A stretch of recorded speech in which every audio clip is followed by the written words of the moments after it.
Alright, looks like we're live for the second stream of today. The thing that we're going to be working on today is Advent of Code Day 1.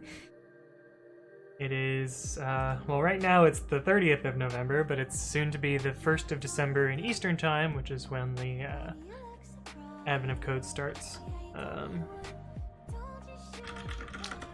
But yeah, so I did this last year in 2018, and it was quite a lot of fun. It's basically one programming puzzle per day.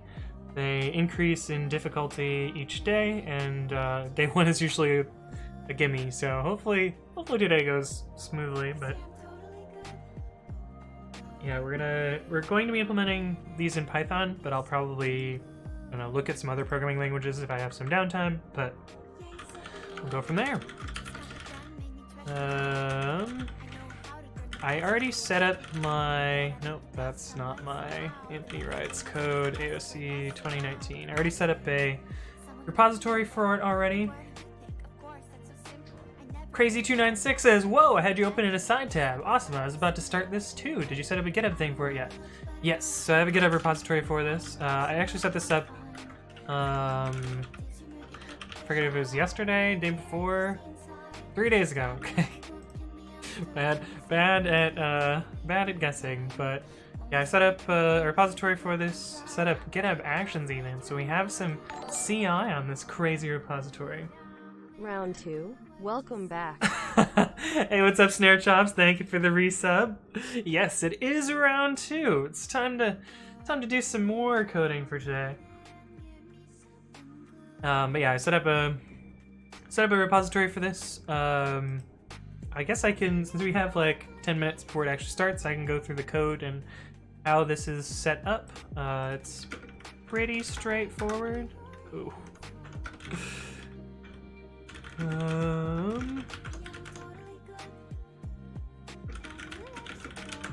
So I'm just gonna have a virtual environment in here to get started.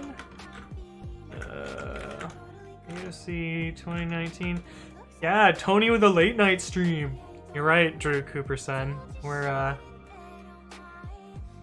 We got a late night stream. Damn, we have 14 people in stream already. That's wild. I haven't even done anything yet. When your philosophy friend who parties every day says college is stressful. Right? I'm gonna set up Activator. Let's see if I remember how to do it.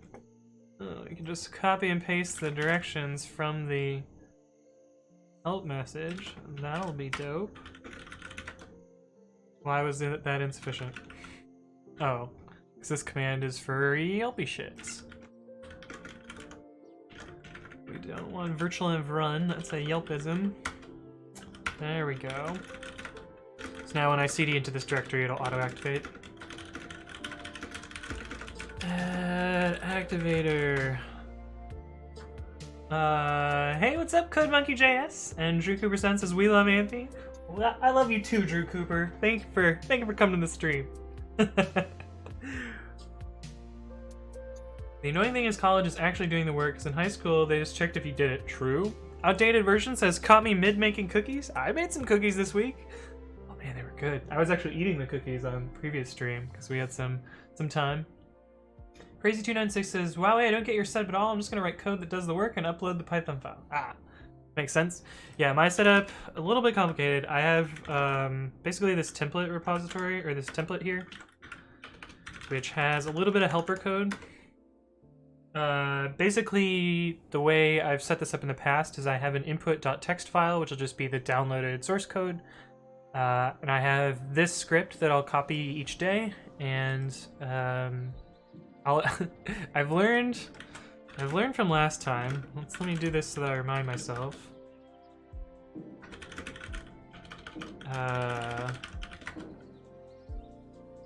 I'm gonna name them zero padded because there are 25 days, but last year I made the mistake of not zero padding, and then I didn't want to move them, and so they're all out of order on GitHub, but yeah, what are you gonna do?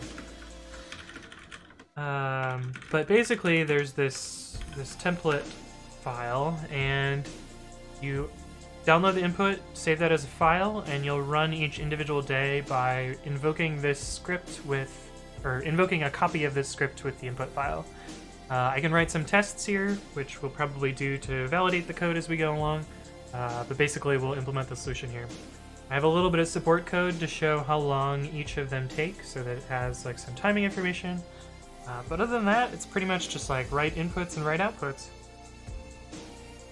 But I've set up linting for it, so we got pre-commit ready to go here with my typical whitespace linters, flake8, autopep8 to format the code, an import reorder, pi upgrade, and last but not least, we're going to be type checking this year. I think we type checked last year too, but I think I did it after the fact and didn't start with the original code being type checked. But we'll go from there. So just to get started before we get going, we'll make day 01 and cp day 00 template to day 01 / part1.py, and that's what we'll get started with. When we eventually get the problem, we're still counting down until it lets us in. We've got another 9 minutes and change, or 8 minutes and change until we get there. But if you haven't seen these before, this is kind of what the puzzles will look like. You'll have this is my completed one from last year. Aneurysm 9 says, "Ooh, Nano, don't see that too often." Oh, you're in for a treat then. Yes, I do use Nano. Promise I'm not a noob, but it works out. But anyway, this is kind of like what you would see from an input. So you'd get basically a text file with, I don't know, sometimes it's numbers, sometimes it's a grid, sometimes it's a drawing, who knows. But yeah, you'll get like some prose and usually like some amount of thing you have to do.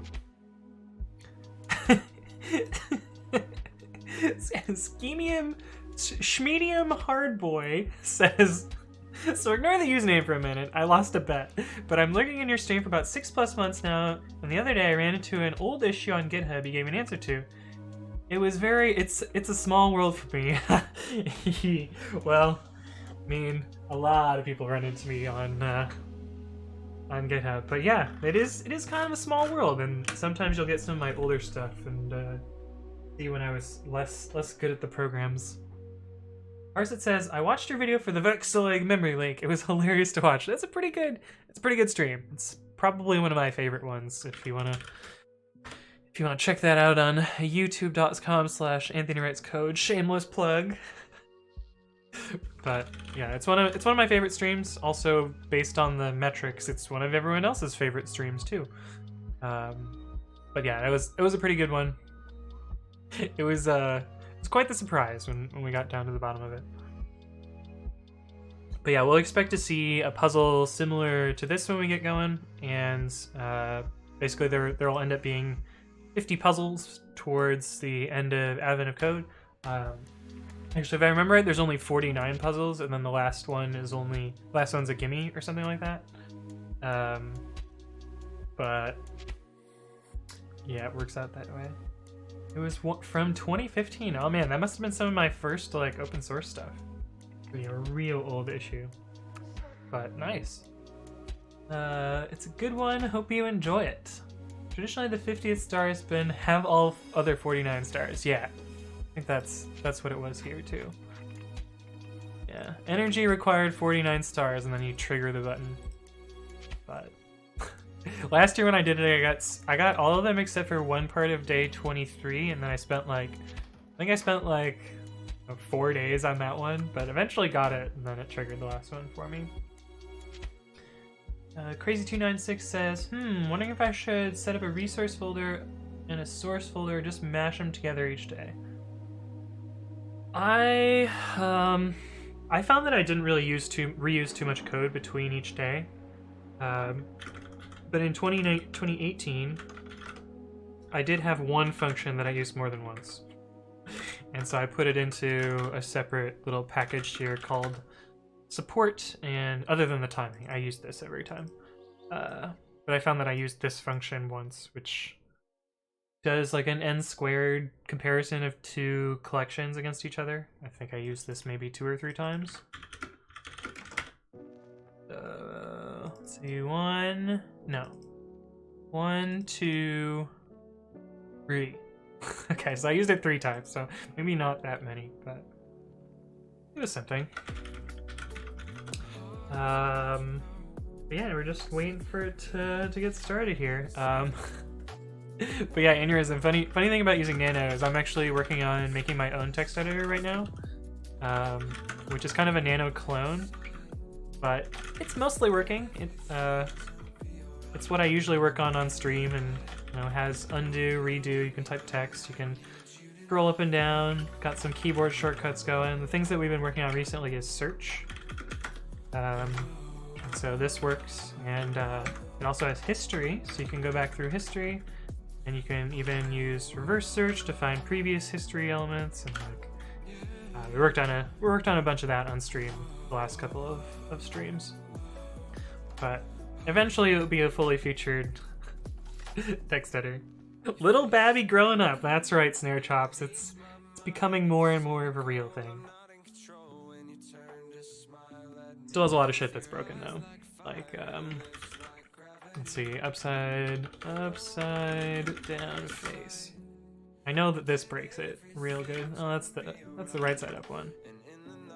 But yeah, if you paste these and then like type text in the middle of them, it's like super glitchy. And sometimes you can get it where it'll press one more character. Yeah, it renders this and like that's not actually there. But it kind of glitches it out a little bit, but it's pretty weird. But anyway, I need to fix a bunch of stuff, but we'll get there eventually. J. Al says you're back. Well, we're gonna be doing some Advent of Code today.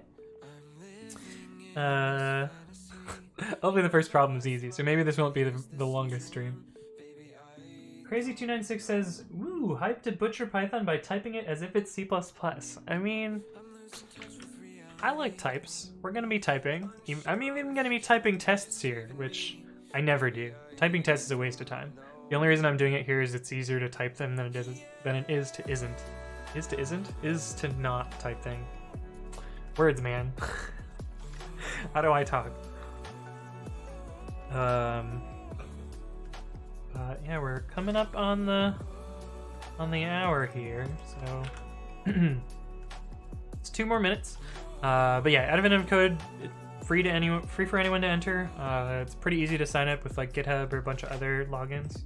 Other ones does this work? Nope, not print. Control-Shift-P is private window in Firefox, which is what I usually use. But it's Control-Shift-N in Chrome, of course. Okay, so I guess you can log in with all these other different services. But Tretten 37 means 1337 in Swedish. What you see is who we are. What? What? Why does it mean leet in Swedish? I guess maybe this word means 13? Okay, anyway. Sponsors, they're a thing. Sourcegraph, we use them at Lyft, actually. They're actually really great. It's basically a source code, distributed source code search tool. They're also working on some other interesting features that are in the pipe. Like there's plans to do some like refactoring tools and like version upgrading stuff. But Sourcegraph's great. We use them and they're pretty amazing. Pretty cool that they're a sponsor of Advent of Code too. But down to the last minute. Schmedium says, "How do you like working at Lyft, if you don't mind asking?" Oh, an outdated version says, "Oh man, I just missed a lot of chat." I do like working at Lyft. It's pretty good. I work on the developer experience team where I build tools and software for other devs and try and make them productive. It's hard. There's a lot of developers. It's not really exactly a small or medium company anymore. It's a pretty big company, but I still enjoy it. It's still good. A lot of smart people there. Outdated version says, "Oh yeah, Anthony is pretty quick with that private window shortcut." Yeah, you know it. You know it, man. Speaking of shortcuts, do you think browsers will ever implement key binding setup? Some of them do, through like extensions and stuff and plugins, but I don't know. All right, you ready? Day one, here we go. We'll open the file and refresh, and someone's probably already solved it by now. All right, day one, the tyranny of the rocket equation. Santa has become stranded at the edge of the solar system while delivering presents to other planets to accurately calculate his position in space safely align his warp drive and return to the Earth in time to save Christmas. He needs you to bring him measurements from 50 stars. Click stars for blah blah blah blah blah. Okay. The elves quickly load you into spacecraft and prepare lunch. At the first go, no-go pull, every elf is go until the fuel counter upper. What? They haven't determined the amount of fuel required yet. Fuel required to launch a given module is based on its mass. Specifically, to find the fuel required for a module, take its mass, divide by 3, round down, and subtract 2. Okay, that sounds important. We're going to copy that here. So I think we're going to need that information in a bit. For example, let me take this example too. Cool. The fuel counter upper needs to know the total fuel requirement. To find it individually, calculate the fuel needed for the mass of each module, your puzzle input, then add together all the fuel values. Okay. So this is what I typically do. We copy our input. Day 0, 1, input.txt. So we have a bunch of files here. And let's see. We need to find the... these tabs are all over the place.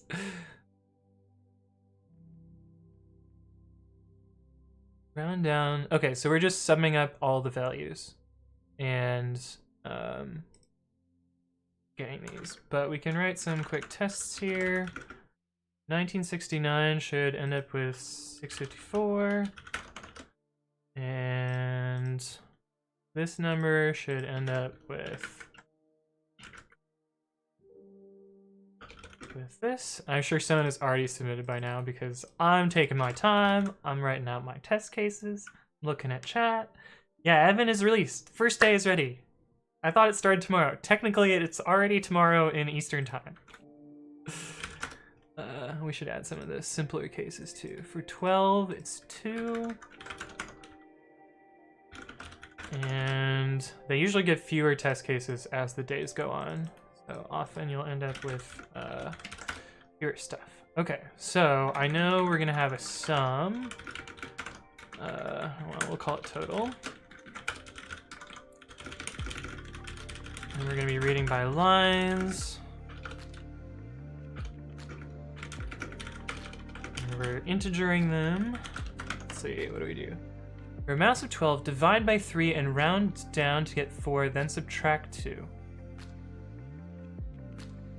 What's the subtraction rule? To find the fuel for a required module, take its mass, divide by 3, round down, and subtract 2.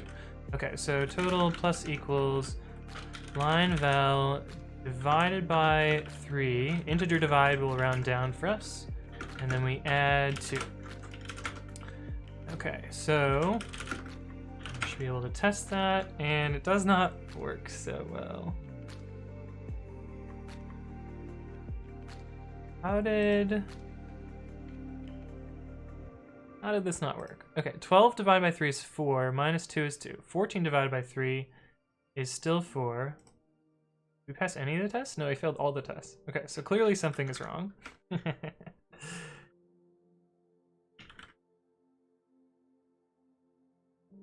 14. Am I forgetting my order of operations? Oh, it's minus 2. Yeah. I can read. Okay, now the tests work. Day 0, part 1. Day 0, 1, input.txt. Okay, cool. We have the first answer. Let's see if it's right. It is 780. Pretty far behind. That's fine. Put this into our should I usually run 5 of these and get best of 5? This is best of 5. Just put the timing in the sheet.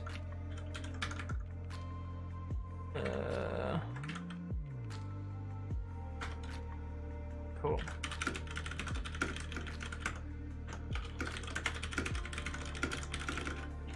Git commit day 1, part 1. Okay, cool. Now I can work on part 2. But first we have to fix linters, of course.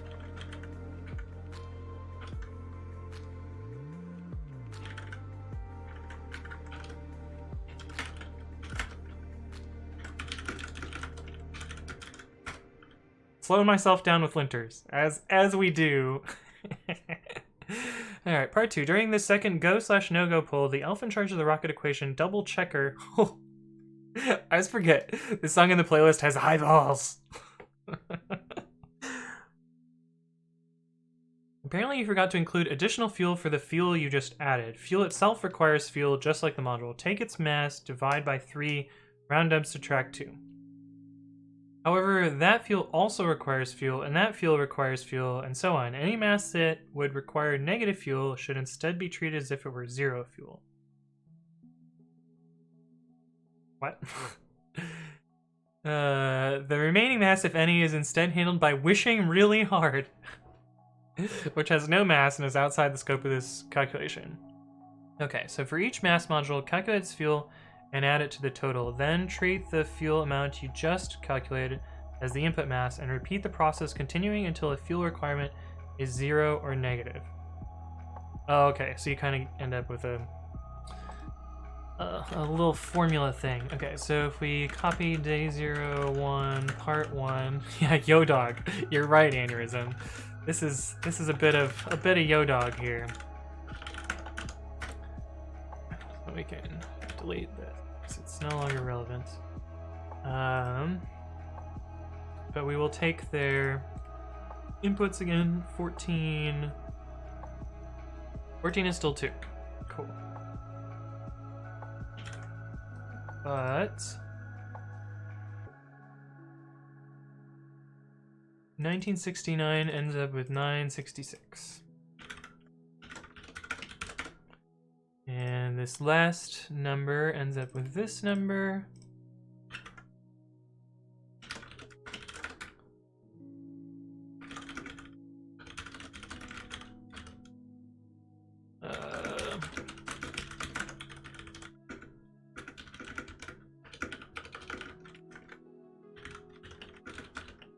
No, it should be max 0.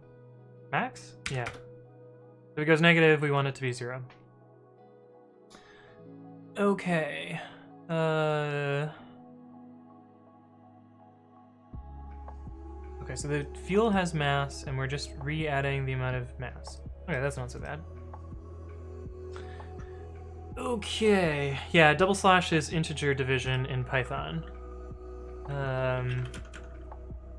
Fuel equals...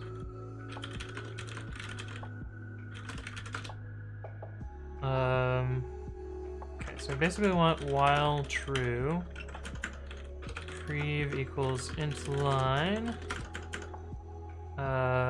fuel plus, fuel equals,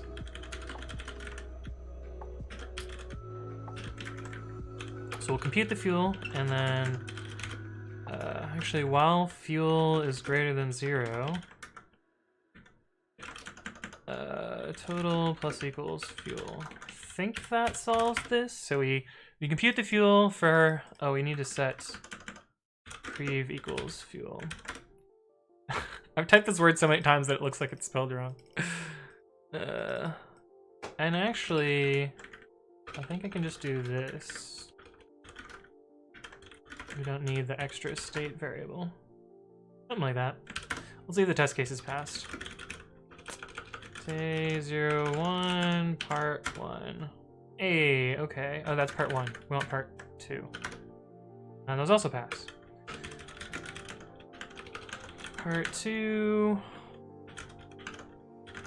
And that might be our answer.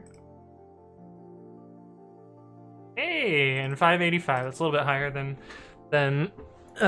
7 whatever it was before.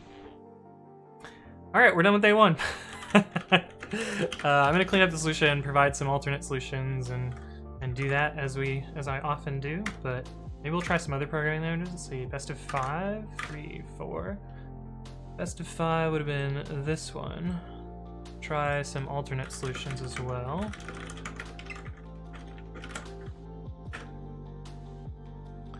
But couple microseconds spared there. It's not too bad. Pretty good that I spent some time on linters too. Day 1, part 2. Trailing white space. Wow. For shame. Nah, it's alright. That's what the linters are for. Okay, so EC Clip says recursive. Yeah, we could do this recursively. Let's see. Forget how this works. How did I do this before?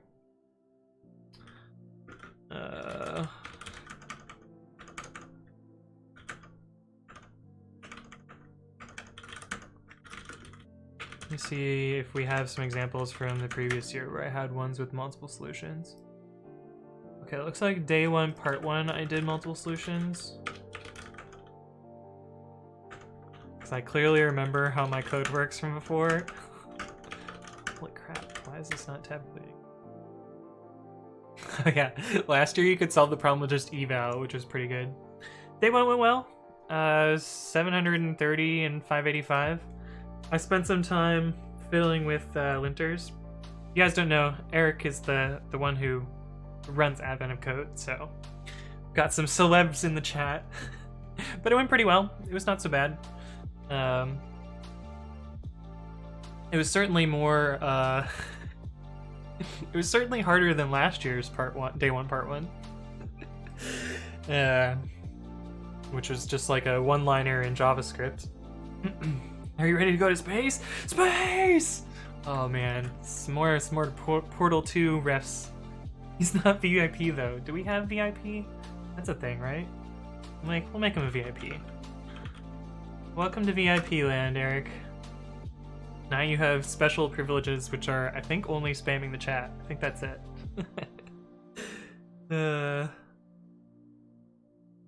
Hey, what's up, Batiscuff? Welcome, welcome. I'm already done with part 1. Now I can spam forever. Yes! But yeah, last year I implemented it in a couple different ways just to try it out. Let me see if I can implement... No, I think part 1's not so interesting to re-implement this year in a different way. But I can do part 2 recursively, so let's try that. Oh, but I was going to look at how I did the multiple solutions. Oh, just kind of janky like that. It's all good. Yeah, my bot's also a VIP. Outdated version is a VIP also. I don't think VIP is a thing. Yeah, the only reason I gave my bot VIP is so that my bot can spam as much as possible. There you go, parse it. It doesn't trigger on Vim. I think Vim is permissively licensed. Vim license. GPL compatible. But I don't think it's GPL. License. Vim's license. Vim is charityware.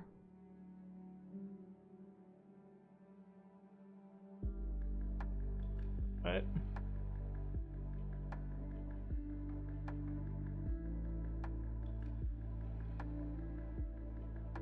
Oh, it's some like non-standard license, I guess. Unless ICCF is a thing. I don't know. We're not gonna worry about a license. Let's see. Original, and we'll try and make a recursive one as well. And then I might try another programming language because that sounds like fun. Recursive. This is part 2. Yeah.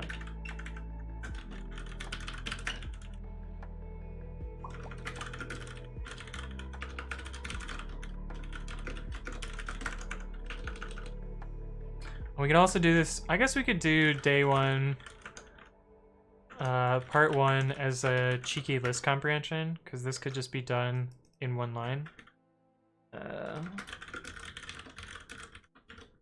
Which might be slightly faster.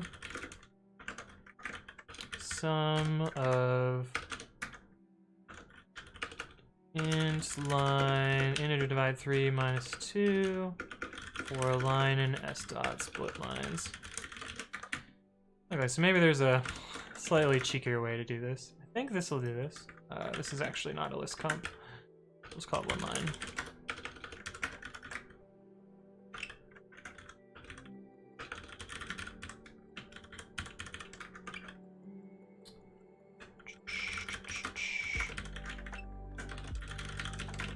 One lineo. Here we go.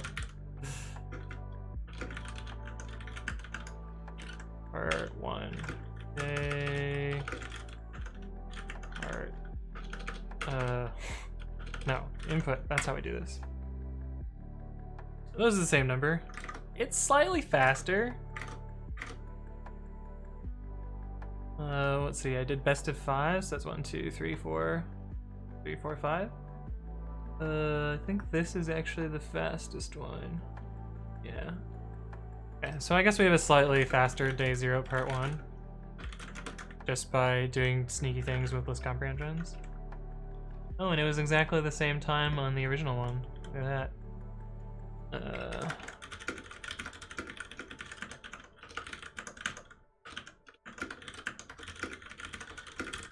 Slightly faster day 1, part 1. Do the numbers change if you swap the execution order? Right, it's not a very scientific test. But yeah, we'll try that. Last year it didn't really make a difference. It made a difference in PyPy though, but it didn't make a difference in CPython. Mostly because PyPy would JIT some of the code, the other code.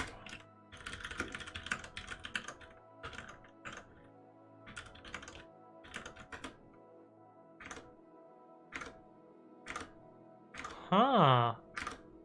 That is weird. That's very weird.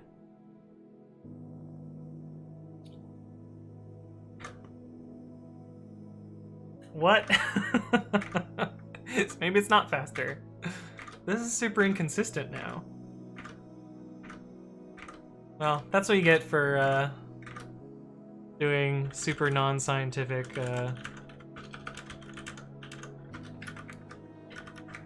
non-scientific timing. Let's run it 10 times and see what happens.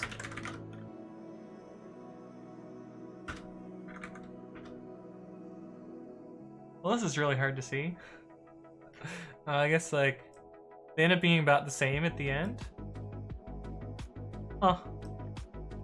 Yeah, I guess my timing test is pretty shitty. It's really weird that it's so different, though. Because, like, CPython doesn't really have much warm-up. Maybe, like... Maybe the, what is it called? The branch predictor gets better over time, but, like, CPython doesn't really do anything.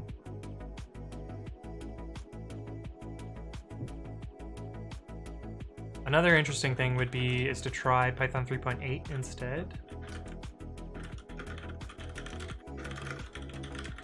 where they've improved function call timing.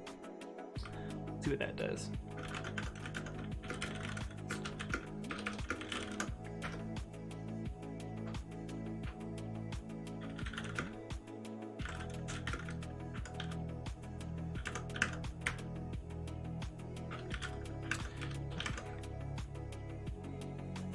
And yes, Mumi Jumala, I did implement tests. Although in this case I didn't have to do any other tests. I just copied and pasted some of the expected inputs and outputs. But yeah, interesting, in Python 3.8 it's almost like 10% faster. Or more than 10%. What was it, 66 versus 54? Let's see, 66 minus 54 divided by 66. Well, almost 20% faster just from having upgrading the Python version. That's crazy. That's crazy.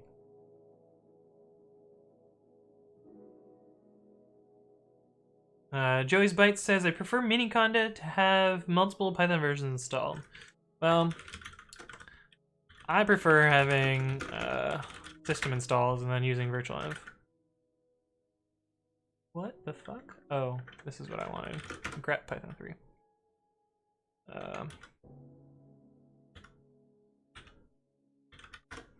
This is a... Oh man, even that is not... Yeah, putting a space is definitely gonna make it work there. Yeah, so I prefer just having a bunch of different Pythons installed. And actually I have a sneaky Python installed. There we go, Python 3.10. Definitely a real version of Python.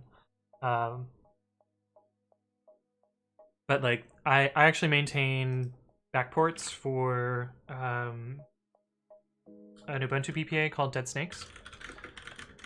And so I do a bunch of Debian packaging to make that work. But this provides forward and back ports of a bunch of different versions of Python. You can see like all the way back to Python 2.3 and all the way up to Python 3.9. Which I just uploaded a few days ago. 9 days ago, 3.9 Alpha 1 is out. So you can already start testing Python 3.9. And interestingly enough, I already have a patch to Python 3.9. Python 3.9 Alpha 1 release notes. So if you search for Anthony Sotilli here, it me, I did something. By the way, benchmarking inside of a VM is even more stupid than benchmarking on a modern bare metal machine. Yeah, I know. There's the README has at least a disclaimer that's like, these are super non-scientific. 2018, sure. It's like timing. Comparing to these numbers isn't useful. Normalize your timing to day 1, part 1, and compare. Alternate implementations are listed in parentheses. These timings are very non-scientific.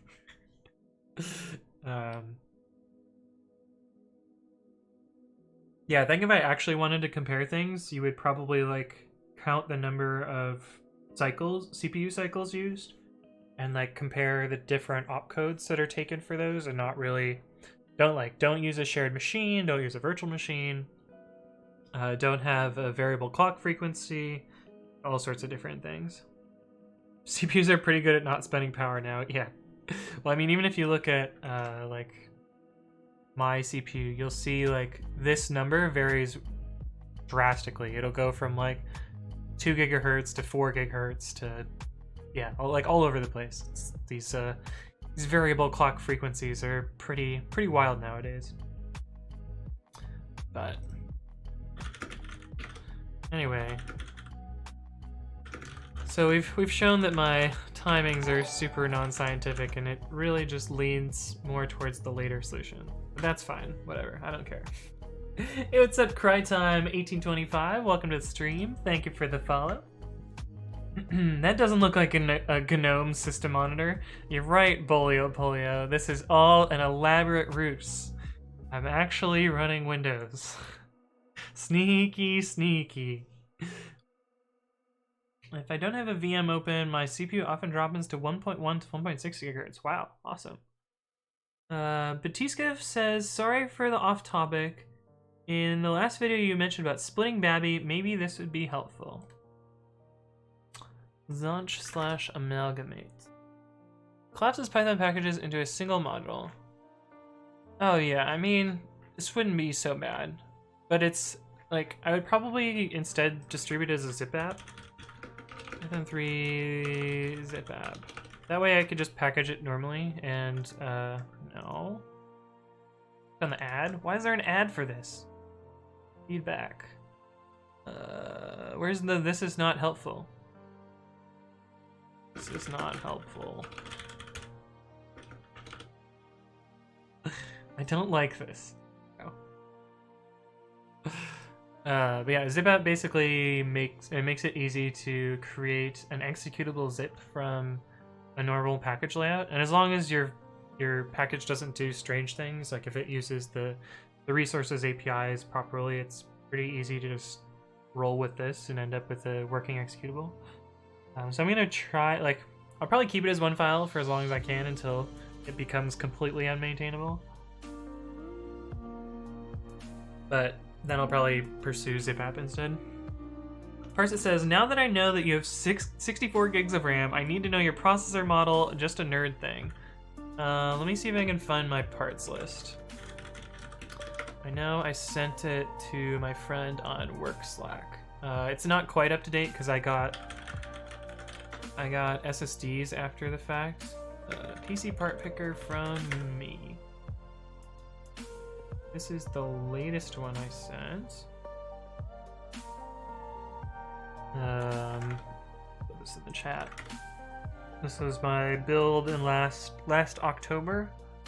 The prices are all garbage now. It was something around like, I want to say like 1800 when I purchased it, but things go up hilariously over time because like I don't think they sell this particular card anymore. There's no way that I paid $1,200 for a GPU. But yeah, I have a 8700K, and it works pretty well. You don't have the parts list in your stream description. Yeah, that's a thing that people ask about a lot. XD, what's up? Says, what games do you play? On computer, let's see. I haven't played a lot of games in a while. Where's my library? Most of my playtime has gone into like Borderlands 2 and Borderlands. But I've been playing a lot of Faster Than Light, 200 hours of that. I really love Portal, haven't played that in a while though, but I've been super busy. I started playing Borderlands 3 recently, but haven't finished it yet because I've been busy. But that's not in Steam, that's in fucking Origin Launcher. But, yeah. This is my setup mostly. I also have a I think a 1 terabyte NVMe drive and a 2 terabyte NVMe drive, and this is my second monitor, not my primary monitor. If you want to see what that looks like. Hey, what's up, Fluluun? Thank you for the subscription with the Prime sub. Greatly appreciated. Here's my old computer before I took it apart. These are the things that I salvaged, although I ended up not putting a disk drive in my computer. This is the obligatory parts photo. Hey, what's up, Bolio Polio? Thank you for the follow. This was the first time that I tried liquid cooling, which I've actually been pretty happy with. Although I fucked up installing it the first time, so I had to take it all out and flip it around because I had done it backwards like an idiot. That's parts. I started putting things together. This is the case that I put it in. You'll see more of that at the beginning. This is my living room, by the way. That's my bicycle. This is my main monitor that's in front of me right now. Me starting to put things in. And if you're uptight about cables, you might want to look away pretty soon because my cable management is fucking awful. But processor in, RAM is in. What is it called? Power supply. My other laptop's talking to friends. Starting to like take things out and put things in. Here's the cooling in, but I actually had to take it out at this point. Because this is actually supposed to be on the other side, I think. Or maybe this is after I fixed it. I don't know. One way or another, I had this in backwards and like couldn't get all the cables to fit in the right spot.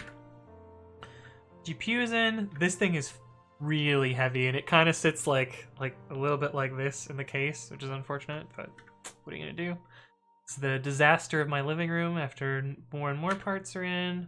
Here's where the cable management part is a mess. We're gonna have to talk about the desktop tininess. Oh yeah, my desktop is quite a mess. Flip-flops. I'll put them on my feet. I don't have any reason for it. This is when I started putting parts in. Here's where my cable management is real bad. But still more assembling. And then the final product. I don't know why my checkbook is sitting here. That makes like no sense to me why I did this. Probably had to pay rent that day. I guess it was about the time when I pay rent, so maybe it was just like a reminder to do that. But this is my setup. Although, as you can see from this here, my microphone is no longer here. It's now attached from a stand that hangs from about, well, you can't see me pointing, but it's like right here. It goes up and then down. And this is the monitor that I put like my Streamlabs and my Twitch window and YouTube that plays the background music, and yeah, it works out pretty well. And there's the pulsing light that pulses when it's off, and I think that's when I turn it on, maybe? Oh, well, here's it on. This is what it looks like normally. And this is the disaster of my living room from the day after. Just like boxes and cardboard and anti-shock things everywhere. Just kind of a mess. There's my bicycle, which is, it's okay. It gets the job done. But yeah, my desktop is kind of a mess right now. Usually I clean it up, but I haven't moved like all my screenshots to a place yet. So unfortunately, they're all kind of hanging out on there. There's a bunch of like weird memes, like this one.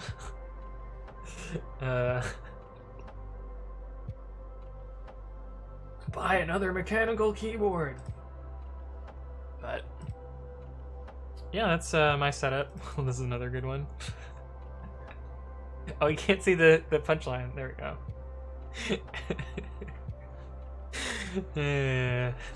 Memes. Let's see. CodeMonkey.js says, "What is your VDI file size, by the way? It's annoying that it keeps growing all the time." Oh, you mean for VirtualBox?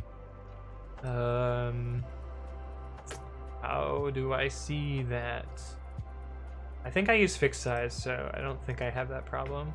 And fixed size has better performance anyway. Oh, what folder is that going to be in? Oh, is this going to be a mistake to open this up and show you what the mess of my computer is? It's this one? Yeah, mine's a fixed size, I think. So it's currently 41 gigabytes. And I think that's consistent with my disk allotment. Yeah, so I have a fixed size 40 gigabyte VDI.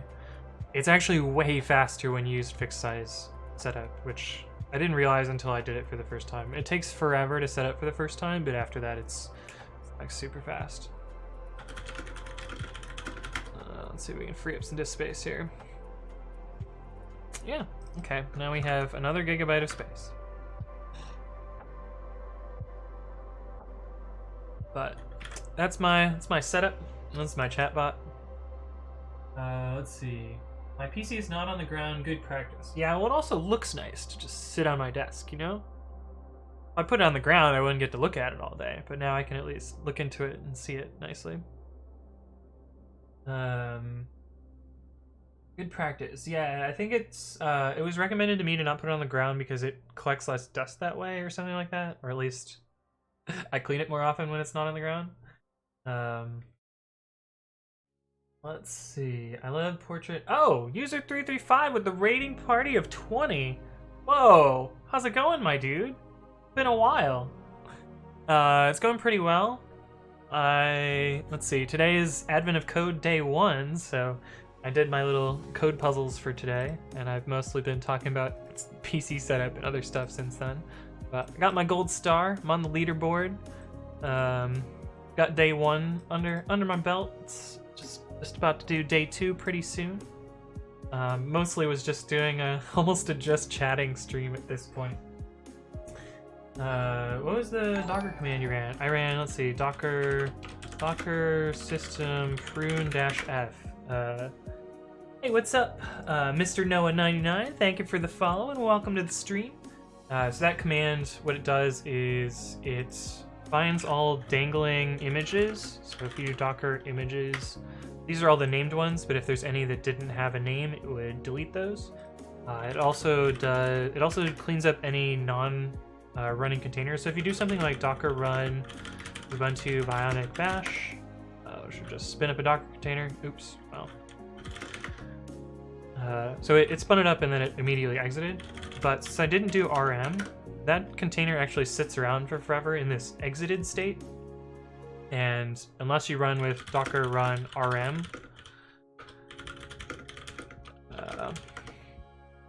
oops, no, I don't want Ubuntu latest. No. But if you run with RM, it will clean up the containers. But otherwise, it'll just sit around for forever. But Docker system prune-f will clean up that unused container. So it's kind of good. User35 says it's been good though. Still working on my game as always. Yeah, I've been checking in on progress every once in a while. Most of the time I just lurk. I don't always comment, but looks like it's coming along. You have early access coming up in what, a couple hundred days? Oh, by the way, check out User335's channel. He's awesome. He's one of the most entertaining streamers that I've watched. He definitely got me. Well, that's my channel. But no, stop. It's my channel. Stop. But definitely check out his channel. He's working on a game. Pretty awesome, but he's very entertaining. So I would highly recommend checking out his channel.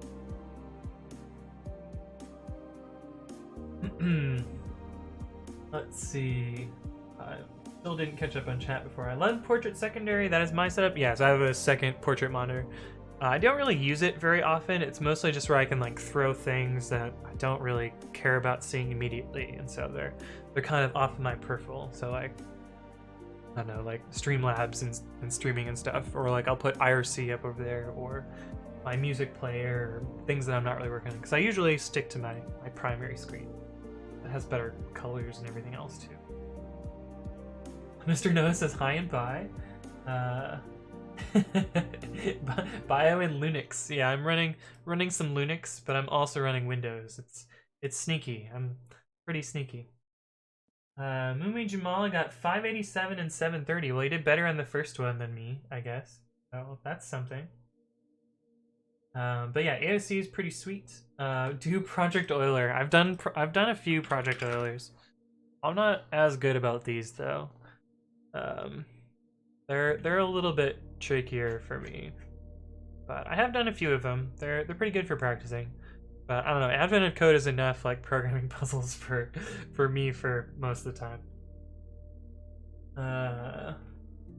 Let's see.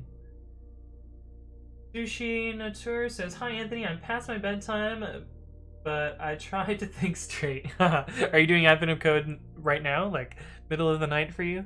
For me, it's pretty convenient because it's Eastern time midnight, so it's like 9 p.m. my time, which is not so bad.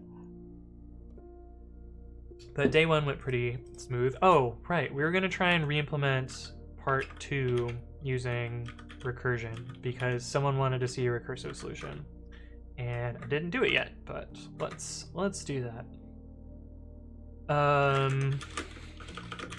So we're still gonna have this the same looping structure, for line and s dot split lines, total plus equals compute recursive inner. So this will be our recursive function where we do the magical part. Let's see. Compute recursive inner. We're using type annotations even though we don't need to, but they're nice, and we have a type checker that'll do this for us. But we're going to reuse this function at least. Val equals this. If val. Actually, what is our terminating condition here? If val is 0, we return 0. If val is equal to 0, return val. Otherwise, return val plus compute recursive inner val. Val on disk has changed. No. Yeah, we'll just overwrite it. Whatever. I think that'll work. Let me change the test to make sure our test passes.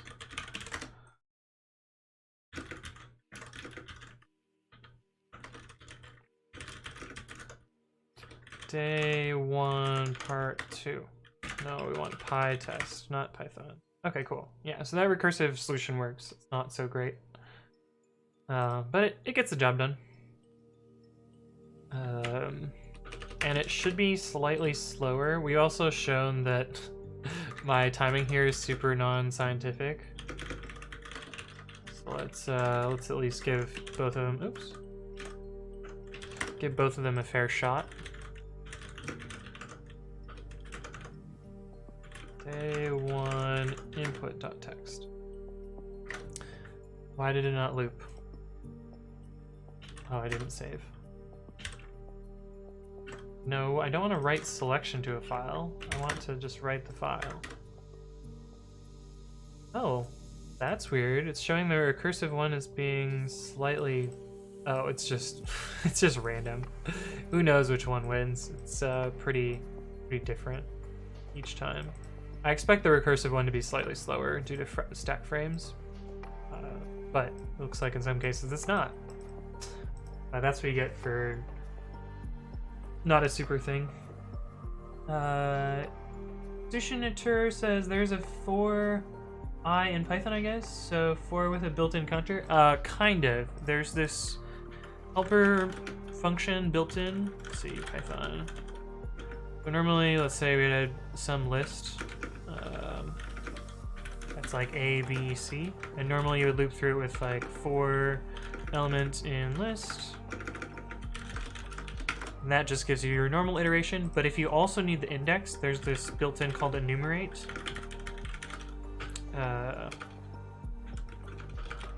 Which I often typo as enumerage for some reason. But that's just me. And this will give you both the index and the element. So enumerate's the function you're looking for.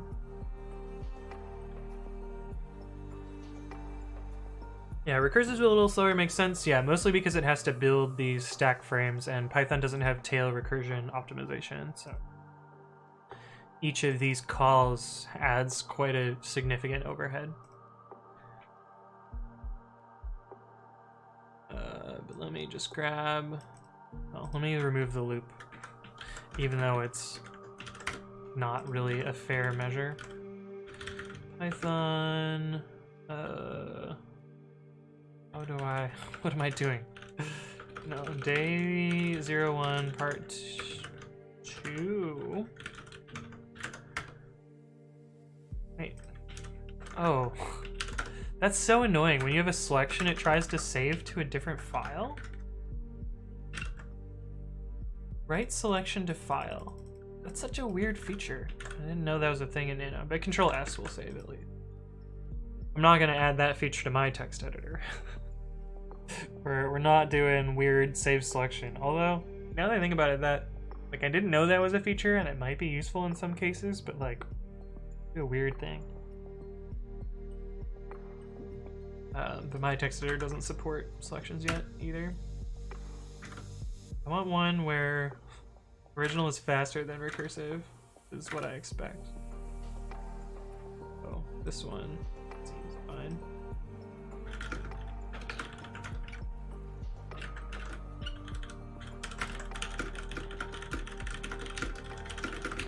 And recursive solution for day 1 part 2.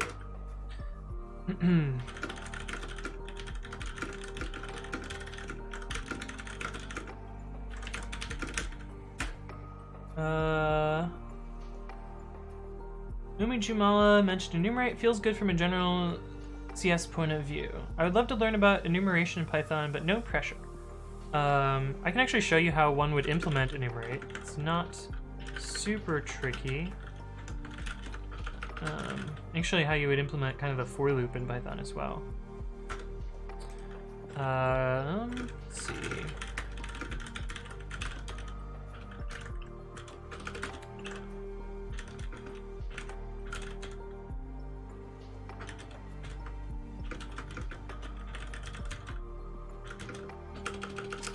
So it'd be generator tuple int t none. Iterable type var. Let's see. What all do we need? Generator, iterable type var, tuple. What else are we forgetting? No, I think that's it.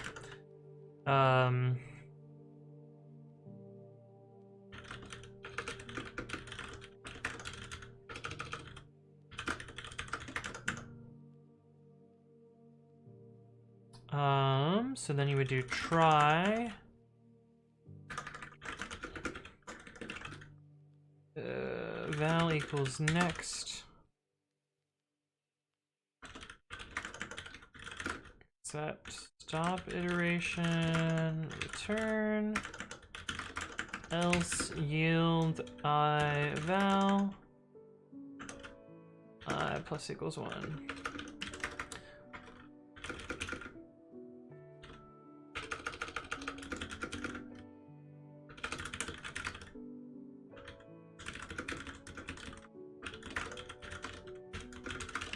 I think that'll work. Let's see. Can I imprint iter table? Right. That's how you spell things. E is not defined. Type var. And the typing is completely optional in Python. Okay, yeah. So here's my interpretation of enumerate. It's going to be way slower than the built-in enumerate because the built-in one's implemented in C, of course. But you can kind of explain it here. You should skip the annotations. The dude doesn't know that they're not mandatory. Okay, yeah. This part is completely optional, and this part is completely optional. But I think it's a good habit to add types to whatever you're working on, at least moving forward in Python, and if you have a type checker that can validate it for you. But they're completely optional. But basically the way that for loops work in Python is they take this portion here and convert it to an iterable using the iter function. And then each loop of the for loop calls this next function, which will retrieve the next value from that iterator. So like if you have, let's just take this simple list, for example. Call iter on it, so now I have a list iterator. It's a list iterator object, and if I called next on it, it'll give me, first it'll give me A, then it'll give me B, then it'll give me C, and then when there's nothing left in that iterator, it'll raise stop iteration. Hey, what's up, Twinzen? Thank you for the follow, and welcome to the stream. And so you can see what I'm doing here is I have an infinite loop, I have a counter that I'll be using to return out the index number, whatever it's called, the index, sure. And each time I go through this loop, I try and grab a value from the iterator, which I constructed up here. If there's a stop iteration, we know we're done looking at the list, but otherwise we're going to yield out one integer value and the value itself. And then after that, we increment the number. That's how that works. I just realized there's another argument to enumerate that I didn't implement, but it's pretty easy to implement. Start equals 0. So in theory, we can get rid of this I variable and just reuse start. So if we wanted to start at some number that's not 0, we could do start equals, say, 5, and then if we run, if we run that, I should print something in between so that it's obvious that they're different.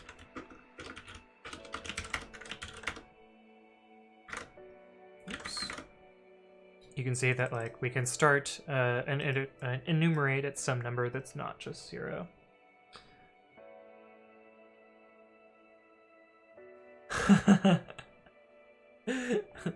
I feel this is clumsy, but I do not know Python. Help if you can.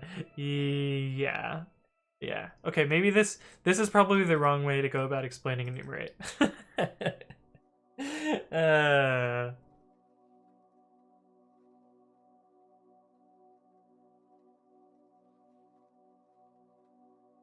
Yeah, you don't need to do this. For each works fine in Python. So like if you have a list of things, like for val in some list of things, this is a for each loop already. The way Python implements that is with iter and next, though. That's the part that I was explaining. But you don't need to know that if you just are like, oh yeah, for val in is a for each loop. Similar to what you would get in Java or range fors in C++, or kind of like for in JavaScript, although JavaScript is a little bit different in how it works with that, but similar but different. Oh, C# for me. Okay, yeah, C# is great. I love that language. I wish I could write more C#. But yeah, for in is kind of like the for. Wait, what is it in C#? You'll have to forgive me. It's been 8 years since I've written C#. Why don't you have line numbers? I think they're annoying, personally. There is a way to turn them on, but also my editor sucks. How do you get line numbers? Line numbers.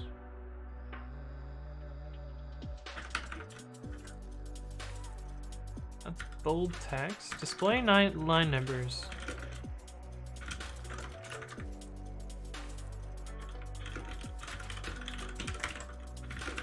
So I could have them, but I think they look kind of annoying. And especially when they take up, like, Babby. Especially when they take up 4 characters of space. Like, I'm losing more and more of my window. But I don't really need them all that much. I can just, like, if I need to see what line I'm on, there's a keyboard shortcut that shows it to me. So, I don't really care so much about line numbers, and I find that they're more distracting than they are helpful. They are certainly helpful for chat, though, so you can be like, oh, but at line whatever. How do you jump to line? I can do that with this, and I can just, like, type a number. And usually I'm only jumping to lines if I know, like, a stack trace. Otherwise, I'll use search, which is just about as fast. I don't know. I'm using a terrible text editor, like, you can't expect me to have normal ways to go about these things, I guess.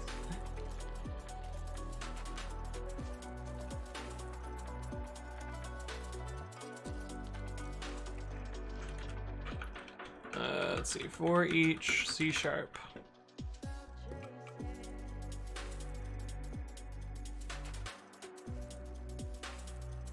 How do you get the index? Oh, maybe you can't with for each in C#. I could have sworn there was a way. Oh yeah, for each in C# is very similar to the for in Python, except C# uses IEnumerable for enumerations, whereas Python uses iter.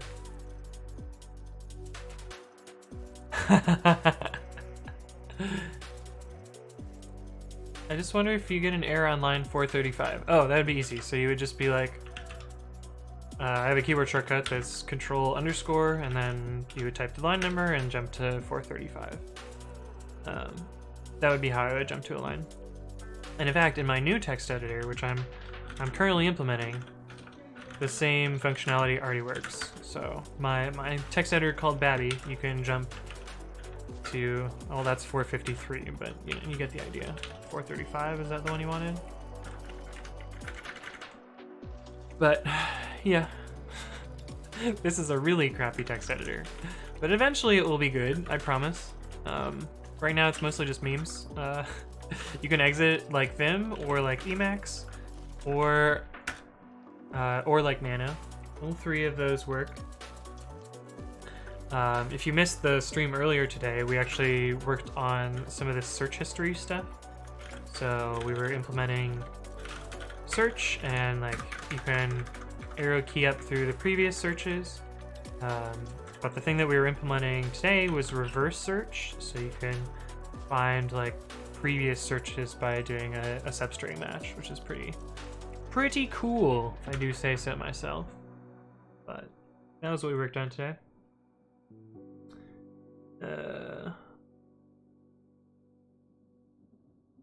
You define your single variable in C# for each, so in the loop this variable will always be an instance of object of your array.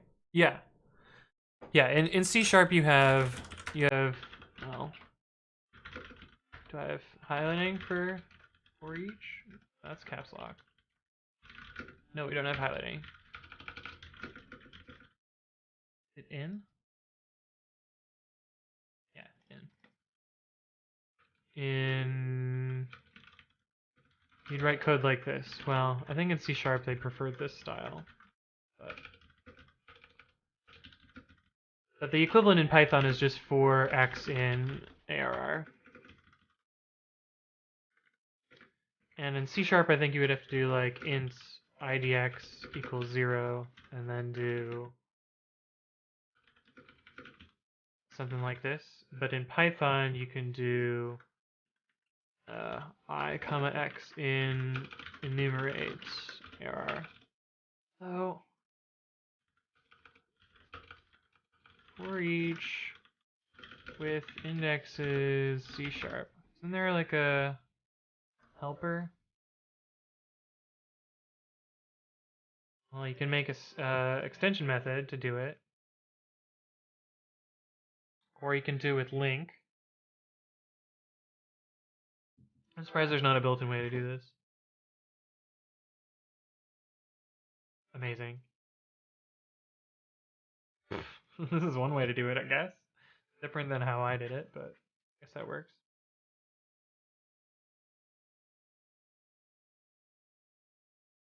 This is basically the equivalent to Python. They make this enumerate generic that yields an IEnumerable of enumerated instance of t, which gives you a the index and the item. Great variable name here. Oh, I guess it's short for count. Okay, fine. Fine. Yeah, nano x binary OOFX. Like a noob, but I'm good at nano. Fine. Babby will replace nano eventually.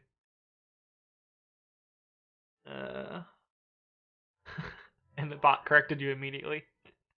Hey, what's up, Code Kane? How's it going? Twinesen says, my English is bad, but I will see you and I will try to learn Python and English watching you sometimes. Nice. It's good, it's good. Crazy296 says those are fighting words about nano being bad.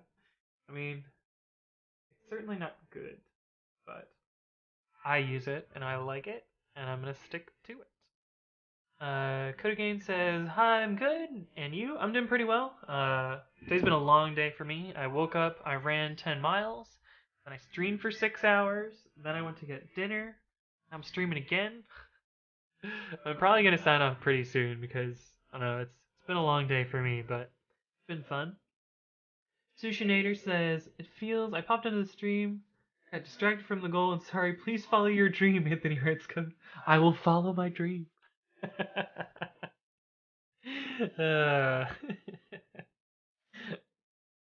So, sorry, I don't mean to laugh at it, but the phrasing is just good. I like it. I'll be sure to follow my dream. But yeah, I think I'm mostly done with admin code today. I imagine as the days progress, they're going to get more difficult. Well, I know they're going to get more difficult. What I mean to say is that I will spend more time on them in the future, so it won't just be like, oh, 5 minutes and we're done. Actually, one thing that I wanted to do is I wanted to set up continuous integration for this. So right now we have linting that runs when I push. Anthony writes code AOC 2019. This is my GitHub org for my Twitch and YouTube stuff.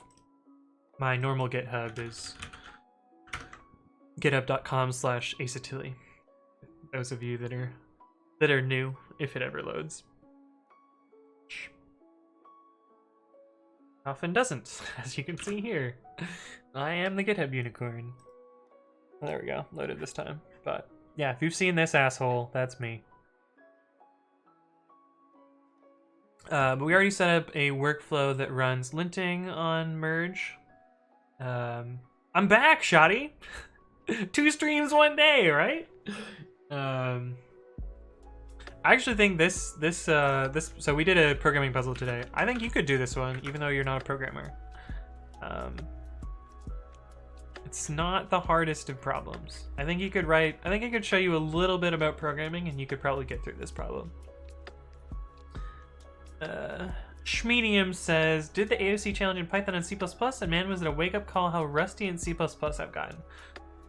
Alright, that's challenge accepted. Let's do some C++. I don't know how to read, I know how to read files in C++, right? art1.cpp. iostream. ifstream? Wait, do I need a header for that? Let's see, ifstream C++. What header are you in? Fstream?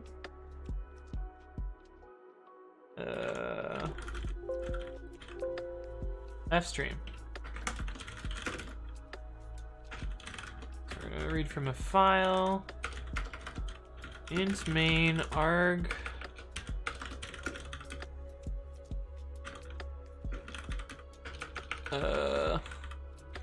Is that how that works? I don't remember.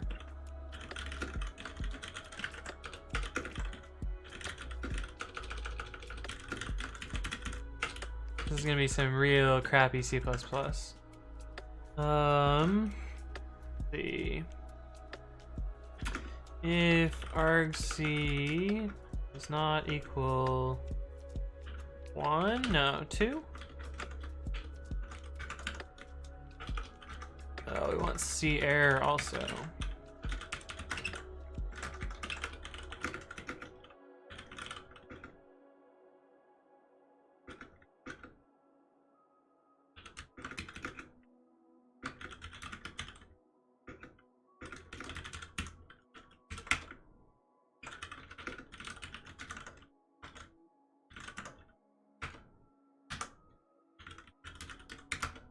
Okay, we got that working so far.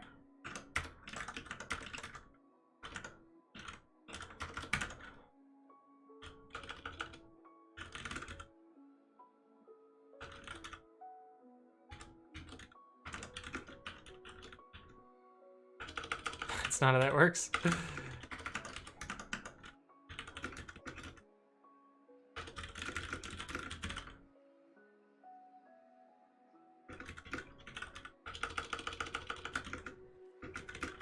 Oh, this should do return 1, right.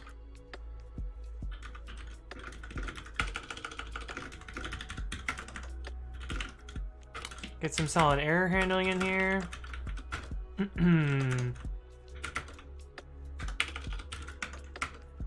Okay, that looks good.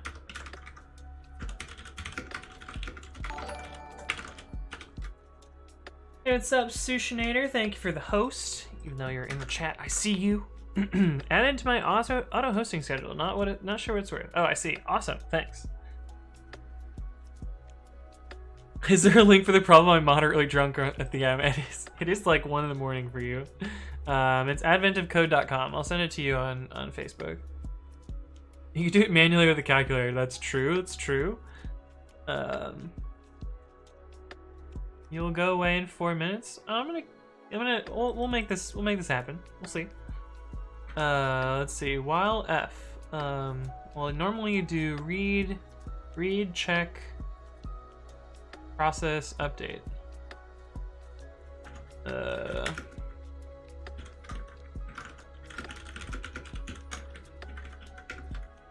While F reads into N,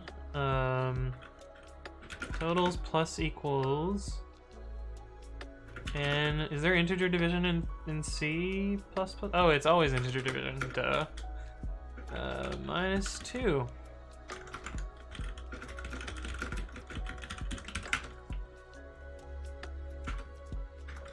And for good style, I should return 0 at the end. Is that the number I got?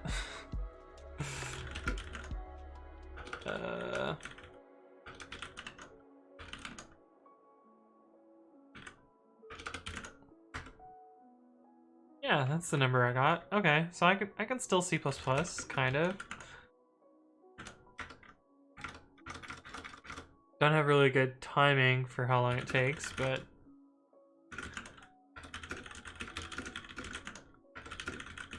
oh, my C++ isn't that bad. Most of the code's error handling though.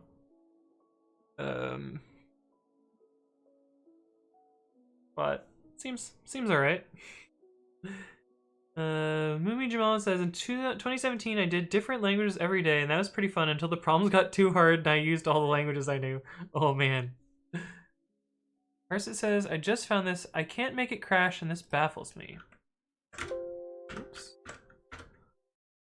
Dot to ASCII, GraphViz to ASCII calculator.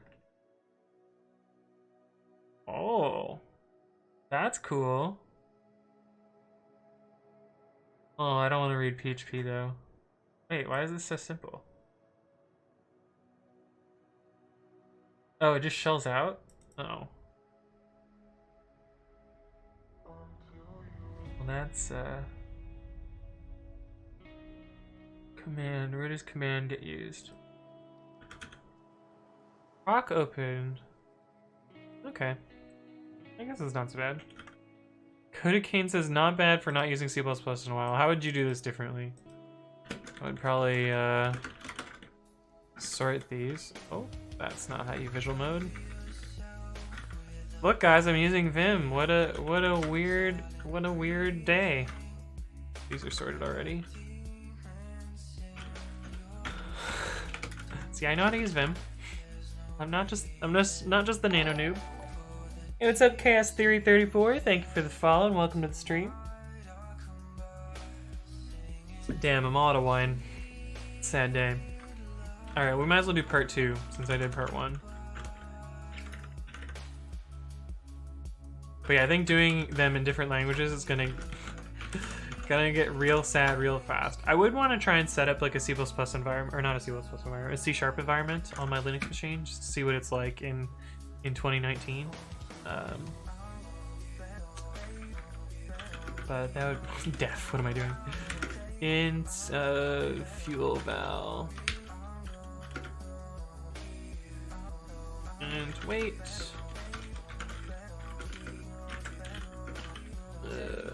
Weight divided by 3 minus 2. If val is equal to 0. Turn val. Otherwise, we're going to turn val plus fuel val val. So the recursive solution is a little bit easier to write here.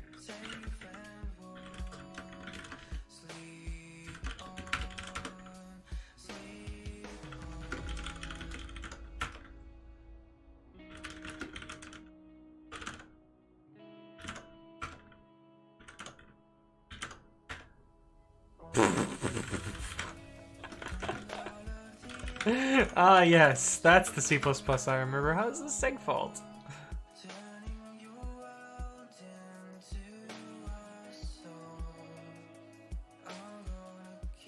Oh. It's a Stack Overflow. Using standard max. I guess I could just do, well, you don't need algorithm. We'll get rid of that.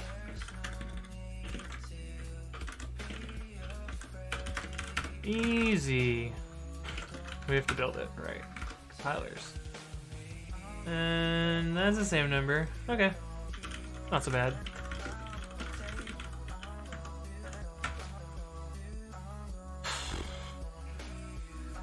I guess I could make my Python solution slightly faster by using this instead of max, but whatever. It's fine. Segfault, yeah, ideal guys. Hey, haven't seen you in a while. How's it going? But yeah. Super awesome segfault. I know exactly what I'm doing. You made it to day 19, I guess. I actually haven't done 2017 at all. I did 2018. I think I did part 1. Damn.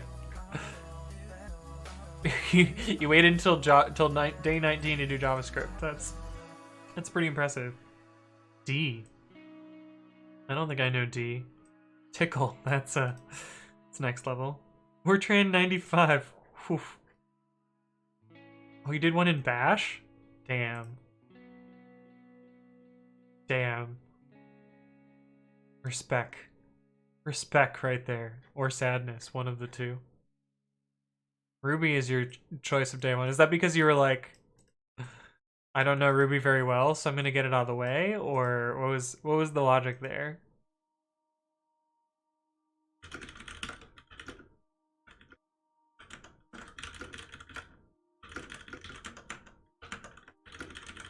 Respectful sadness, yeah. Implement day one, part one in C++ as well. Yeah, I still know what I'm doing. Part two. Implement day one, part two, also in C++. Ruby was the most fun for me at the time. In retrospect, I should have saved it for the harder ones. Oh, I see. Interesting. Yeah, I think for me, like, I would save Python until it's like, okay, this one's tricky. I want to actually be able to use particularly nice things that I know about. I'm not saying Python's my favorite language, but it's certainly the one that I'm currently the best at. So I would probably save it in that case, and if I burned it on day one, that would be a bummer. Yeah, but oh, you know, it'd be super funny if I got like a speedrunner timer and like put a speedrunner thing in the bottom corner. You know, like get my split for day one, part one, and get my split for day one, part two. Be pretty funny. But yeah, I don't know how you're gonna break this thing. I forget who sent this link. Parsit sent this link. You would have to break the underlying script because it looks like the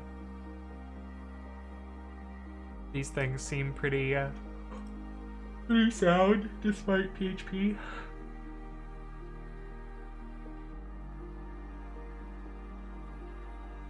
Is this just a random? Hey, what is $? Oh, okay. Unless you could get a CRC32 to end up being something sketchy, but I don't think that's gonna happen.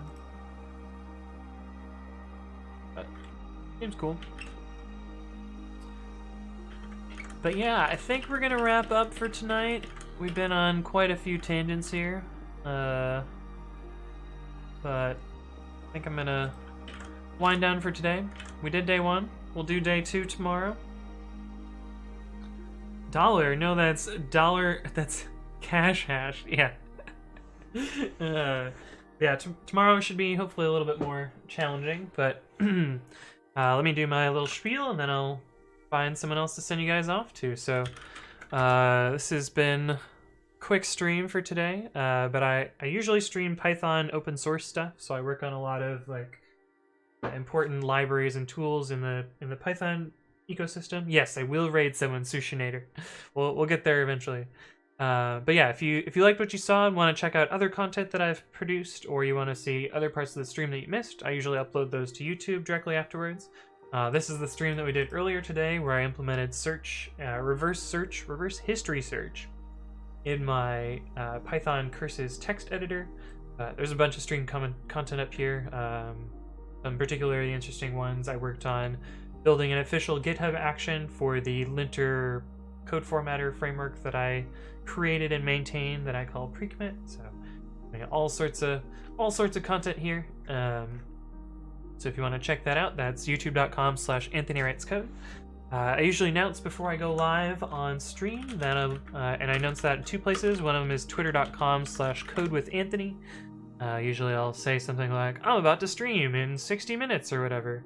And so like here's where I announced my Advent of Code stream, which you guys are watching right now. But I usually stream on Saturdays at 11 a.m. Pacific, but during Advent of Code I'll be trying to stream every day at midnight Eastern time or 9 p.m. my time. And so hopefully I'll see you guys tomorrow at the same time. I also announce my streams on Discord if you guys want to join that. It's bang Discord in the chat. Talk about programming stuff, and there's some memes in there. It's mostly good time. Kind of a small, nice little community, but that's the spiel there. So I'm gonna go find someone to raid.